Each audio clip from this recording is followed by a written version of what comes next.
topic natin, ubo, trangkaso, pulmonya. Kasama natin, Dr. Sabaga, pulmonologist, Dr. Percy. Yes, Dr. Percy Punzal, isang pulmonologist mula po sa grupo ng Philippine College of Chest Physicians. Sila po yung mga doktor na gumagamot ng inyong baga. Yes, sir. So, magsimula na tayo sa pulmonya. Sir, paano nila malalaman na ang isang tao ay may pulmonya? Okay. Kapag ang isang pasyente ay may lagnat, may ubo, may hingal, sumasakit ang dibdib o sumasakit ang likod, yun ay maaaring senyales na may pneumonia siya. Now, the only way para natin ma-document is by means of a chest x-ray. Okay. So, pag ganyan, lalo na kung halimbawa yung mga immunocompromised natin, yung mga elderly o yung may comorbidities, kapag may ganong simptomas, kailangan magawan sila ng x-ray para malaman kung meron silang pneumonia o wala. Kasi medyo magmamatter ang treatment, depende sa kung ano ang makikitang karamdaman. Okay. Minsan, sir, sa bahay, di ba, marunong na silang bumili ng pulse oximeter, O2 sat. So, ano pa yung mga ibang senyales? Sabihin ako, bakit po bumababa yung O2 sat mula sa pulse ox? Oo. Halimbawa, yung pasyente dati, yung oxygen saturation na 94 or 95, which is the accepted normal, Tapos, mapansin nila na may simptomas na binanggit ko kanina, pagkatapos bumababa ang oxygen. Now, this is a red flag, Kasi ibig sabihin, pag nakita mo na bumababa na yung oxygen, baka yan senyalis na hindi kaya sa bahay, dadalhin na kita sa ospital. Lalo na kung ang pasyente ay nagkakaroon ng paghingal na dumadalas na paghingal. Okay. Sasabihin, nako, puno naman ho lagi yung aming ospital. Kasi dami nga ngayong mga epidemya. So, paano po pwedeng malaman kung bahay lang o kailangan na silang i-admit? Lalo na kung yung sa type ng sinabi kong mga pasyente kanina, kailangan silang makita ng kanilang doktor. Kasi only the doctor can tell you na kung ano ang iniisip na ng karamdaman. Now, hindi lahat ng pneumonia ay na-admit sa ospital. May mga pneumonia na pwedeng sa bahay i-admit and bibigyan lang ng mga gamot, ng antibiotiko, ng kanilang doktor na naaayon doon sa kanyang evaluation kung gaano ka lala yung klase ng pneumonia na meron ng pasyente. Okay. Sir, yung sa outpatient, di ba, maraming klase ng pulmonya. Nauso pa nga, may sinasabi pa sila, walking pneumonia. So, paano ba dapat ba nilang malaman anong klaseng pulmonya yung tumama sa kanila? O dapat yung pulmonologist na or yung doktor nila ang magpapaliwanag kung anong klaseng antibiotiko? Okay. It is best, It is best na yung doktor nila, hindi kailangan pulmonologist, We have many even primary care, family med, internal medicine ay pwedeng mag-diagnose ng pneumonia. And alam naman nila kung ano yung mga gagawin. Ang huwag gagawin ng pasyente ay self-medication. Okay. Halimbawa, ang sakit pala ng pasyente hindi naman pneumonia, kundi trangkaso, so it's a viral infection. Hindi dapat iinom ng antibiotiko ang pasyente kung walang possibility ng bacterial infection. Kasi hindi effective ang antibiotiko sa virus. So, no self-medication, especially kung mayroong ganung nararamdaman na sinabi natin kanina. Okay. So, sir, dun sa mga nasa bahay, di binigyan na po ng antibiotics ng kanilang doktor, nakakatulong ba yung mga pangpalabas ng plema para sa ubo, para sa lagnat? Pwede ba silang gumamit ng mga humidifier o kaya yung mga pangpausok? So, ano po yung mga makakatulong sa isang taong may pulmonya? Okay. Pag may pulmonya at pwedeng i-manage sa bahay, ang susunod na kailangan ay yung supportive treatment. Okay. Halimbawa, gusto natin sila ay well hydrated. So, ibig sabihin, iinom ng maraming tubig dahil yung pag-inom ng maraming tubig, ito ay makakatulong na makapagpalabas ng plema. Okay.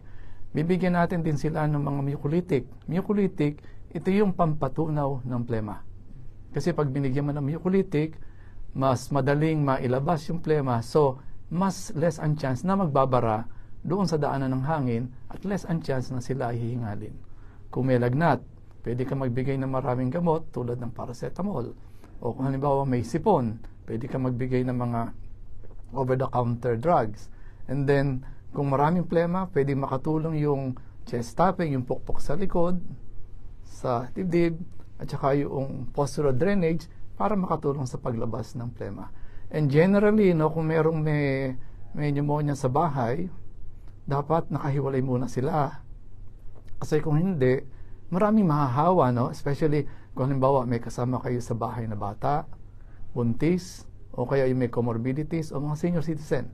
Madali silang mahahawa sa pneumonia. So, kung may pneumonia sa bahay ginagamot, ihiwalay muna yung pasyente until sa siya ay gumaling. Okay.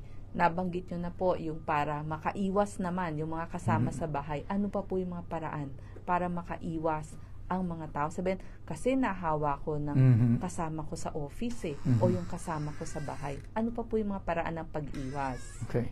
Kung may pneumonia, no, siguro yung naka-face mask. Ha? Basta may inuubo. Oo. Ha? Lalo na kung may kasama kang mga elderly. Kasi sila yung madaling mahawa. Now, itatanong sa akin, Doktor, sino magpe-face mask? Yung pasyente o yung bantay?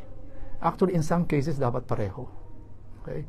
Kasi nga, kung halimbawang yung pasyente ay pwede makahawa, let's say, ang nag-aalaga sa kanya ay senior citizen din, so, dapat sila, kung sila ay magkasama, dapat sila ay parehong protektado.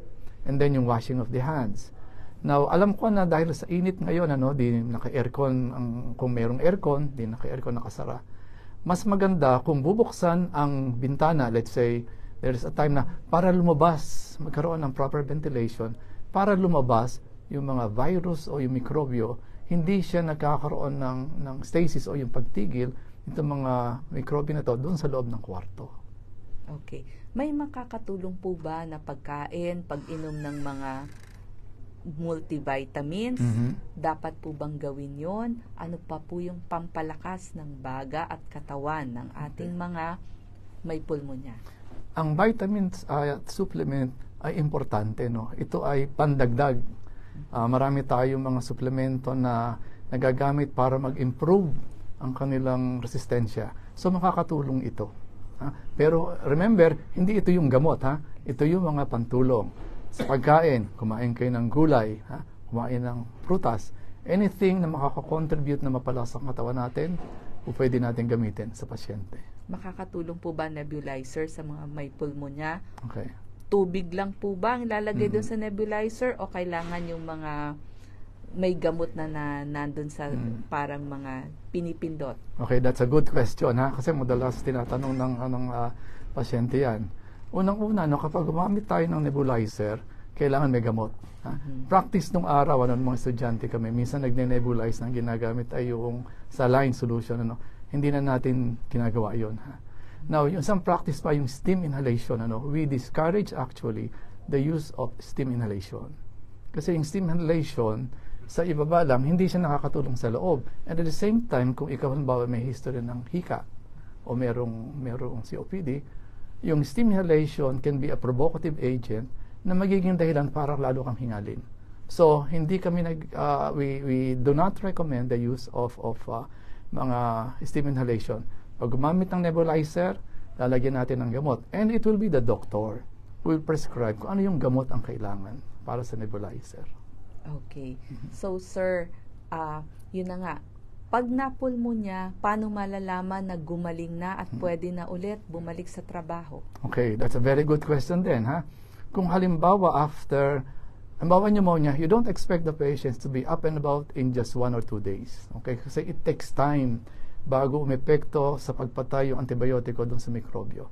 So kapag ang pasyente, let's say after 4 or 5 days, napapansin mo, kumakain na, less na yung ubo, hindi naglalagnat, and may feeling of wellness na, yun ay sinyales na siya ay gumagaling, pero hindi pwedeng itigil yung gamot, lalo na antibiotic. There is a specific duration kung ganong katagal ibinibigay antibiotic. Usually it's 1 week or more. Okay. Sir, ito po question tungkol dun sa inyong samahan, yung Philippine College of Chest Physicians. Talagang taon-taon gusto nyo ituro sa ating mga layman paano mag-alaga ng kanilang lungs. Hindi lang lungs, yung buong pagkatao nila. So, meron ba kayong final words sa ating mga nanonood, nakikinig. Bilang pulmonologist, talagang eksperto kayo pagdating sa lungs at pag-alaga ng buong katauhan. Okay. Now, dahil sa ako ay isang pulmonologist, ko-concentrate ko yung advice sa mga nanonood sa atin. Alagaan natin ang ating baga. Okay, ang Pilipinas ay isa sa bansa na may pinakamaraming infeksyon, lalo na sa TB. So, healthy living, preventive measures, less exposure sa mga sources ng infection, huwag magsigarilyo kung nagsisigarilyo, huwag mag-vape kung nagbe-vape, para maging mas malakas ang ating baga, and kumain ng tama, uminom ng tubig, at pag binigyan ng gamot, inumin ang gamot na naaayon sa reseta ng doktor. Maraming salamat, Dr. Percy Punzal. Napakaganda po ng ibinahagi niyong kaalaman sa ating mga nanonood. God bless po. Okay, thank you.